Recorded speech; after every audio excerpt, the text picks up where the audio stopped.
What is going on, guys? It is Beating the Bookie. We are starting off the 2024 college football team win-loss predictions with the Florida Gators. We started with them last year. We predicted them under 5.5 wins, and we won that as they finished the year 5-7.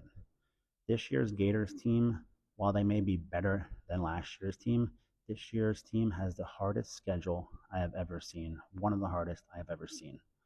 The Gators win-loss projection this year is over under 4.5 wins. The over is minus 140. The under is plus 120. So they are favored to win 5 games this year. The Gators are 32nd in returning production out of 134 college teams this year. They are fourth in the SEC for returning production. Billy Napier, who many want fired, is 11-14 in 2 seasons at Florida. Florida has now had 3 straight losing seasons, which is the first time that's happened since the Great Depression.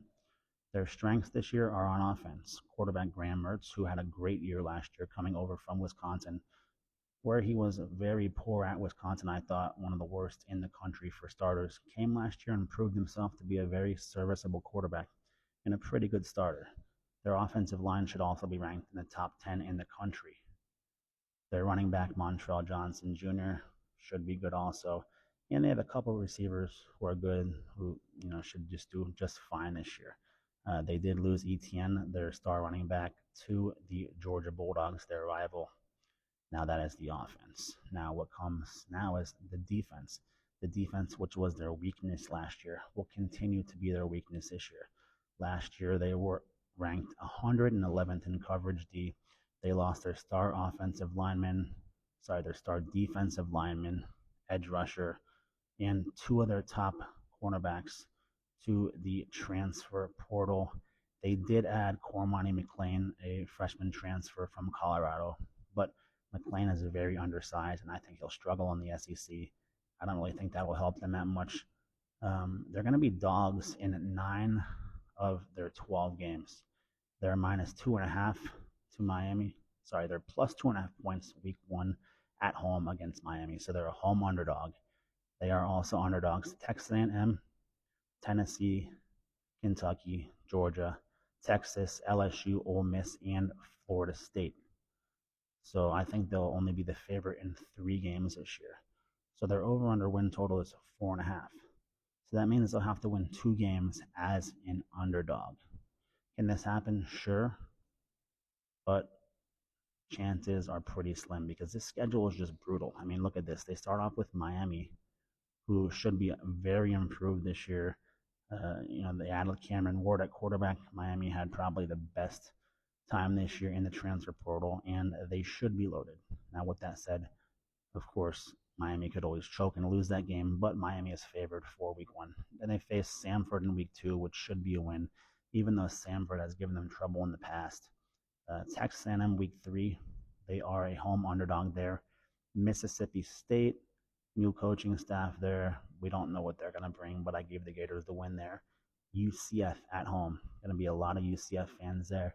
UCF is also a wild card too. They play teams in Florida very tough, and I did give the Gators the win here, but UCF could easily win that game if things go right.